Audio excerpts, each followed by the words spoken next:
What happens when queer cinema takes a detour into Coen territory? Should we be excited or concerned? Hey, it's Darcy from Ladies First, and today we're diving into Drive Away Dolls, a film that a lot of people are calling campy nonsense, or could it be the most fun queer women have had on screen in years? Let's find out. Drive Away Dolls is Ethan Coen's first solo film, but he's definitely not flying solo. He's partnered with his wife and longtime collaborator Tricia Cooke to create something Hollywood has never quite attempted, an unapologetically messy, lesbian road trip comedy. Set in 1999 Philadelphia, we meet Jamie, a loud, impulsive Texas party girl, fresh off another breakup with her cop girlfriend Suki. Her uptight best friend Marian is planning a quiet trip to visit her aunt in Tallahassee. Jamie crashes Marian's travel plans, desperate for an escape. They grab what they think is a simple rental car, but thanks to a mix-up at the drive-away service, they've stolen a vehicle carrying a mysterious briefcase that belongs to some very dangerous people. What follows is pure chaos: severed heads, outrageous sex scenes, bumbling criminals, and enough lesbian hijinks involving assorted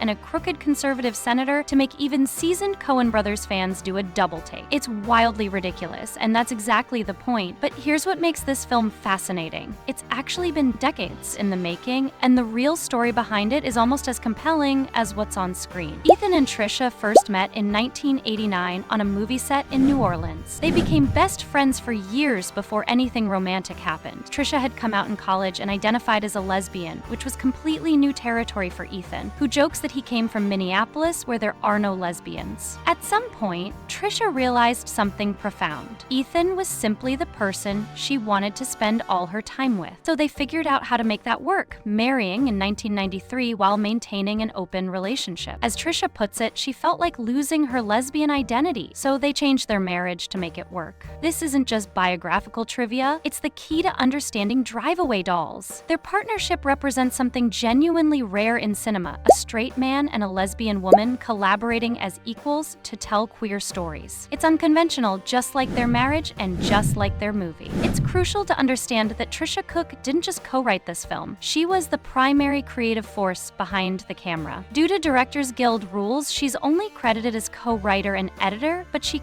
co-directed every scene. Her decades of editing Coen Brothers classics like Fargo, The Big Lebowski, and Oh Brother, Where Art Thou gave her the technical expertise, while her personal experiences in legendary lesbian bars like the West Village's Cubbyhole during the late 90s provided the authentic inspiration. In fact, the original script was written in the early 2000s and sat in development hell for over a decade. Back then, it was titled Drive Away Dykes, but Hollywood wasn't ready for unapologetically joyful lesbian stories just yet. For decades, Hollywood treated lesbian characters like dirty secrets. The Hays Code completely erased them from cinema, and when they did appear, it was only as coded villains or tragic cautionary tales. Think Mrs. Danvers in Rebecca or The Children's Hour, where romantic feelings between women came packaged with shame, self-loathing, and inevitable death. This erasure created a wasteland where lesbian stories existed only to suffer or serve as warnings. Even today, respectable lesbian cinema means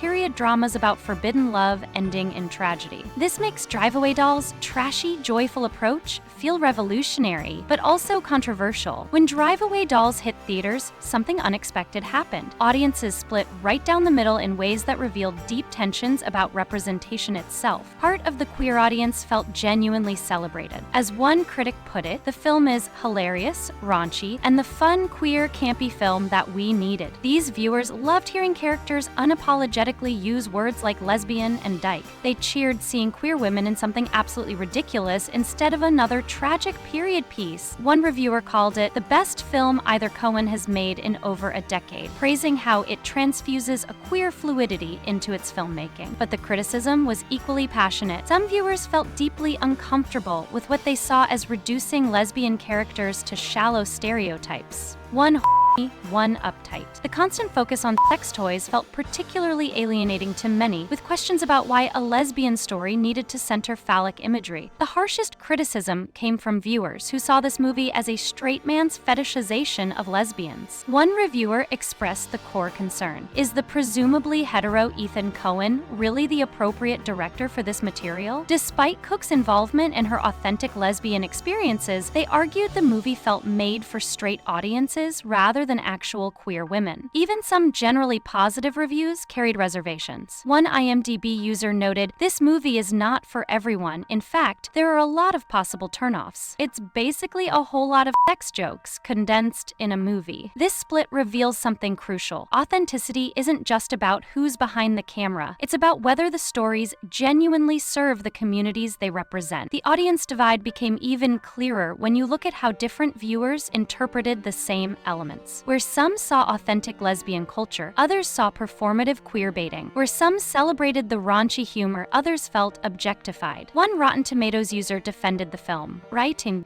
"It's a bummer that most of the negative reviews are purely based on homophobia, but lesbian viewers pushed back, arguing their critiques weren't homophobic. They were about authentic representation versus exploitation. But critics questioned whether fun was enough. They wanted stories that felt genuinely made for their community, not just about their community." As one viewer noted, the film felt like it was trying to be everything to everyone, which meant it ultimately served no one completely. Drive Away Dolls is actually the first installment of a planned lesbian trilogy. The second film, a detective genre piece titled Honey Don't, is described as more noir than comedy, but maintaining the feel of a B-movie. This trilogy approach suggests Coen and Cooke are serious about exploring different facets of lesbian storytelling, not just sticking to one tone or genre. As Tricia explains, in a world that's a rough place, telling stories that are a little bit silly or trashy or stupid provides a sigh of relief. But this raises important questions that viewers are already asking. Will future installments address the criticisms of the first film? Can they find the balance between trashy fun and authentic representation? The controversy around Drive Away Dolls exposes a fundamental question about queer cinema that audiences are actively debating. Should we celebrate any representation at all, or demand better? Films like Love Lies Bleeding, which many lesbian viewers preferred, prove that queer stories can be both wildly entertaining and genuinely respectful of their communities. They suggest that trashy fun and authentic representation aren't mutually exclusive. You can have both. Drive Away Dolls succeeds in proving we don't need every lesbian film to be a prestige drama about forbidden love, but it also reveals that good intentions and queer involvement behind the camera don't automatically create authentic representation. The best queer cinema feels genuinely made for, not just about, LGBTQ audiences. What we're witnessing through viewer reactions is queer cinema growing up, demanding the same complexity and variety that straight stories have always enjoyed. That includes the right to trashy comedies, but also the expectation that those comedies understand and respect their audiences. The Coen-Cooke partnership represents an interesting experiment in collaborative filmmaking across identity lines. Whether it truly succeeds depends entirely on who you ask, and that conversation itself might be the most valuable thing this film has contributed to cinema. What do you think? Did Coen-Cooke get Lesbians right, or was this movie a huge wrong turn? Let me know in the comments. And if you want more honest discussions about women in movies, don't forget to like this video and subscribe to Ladies First.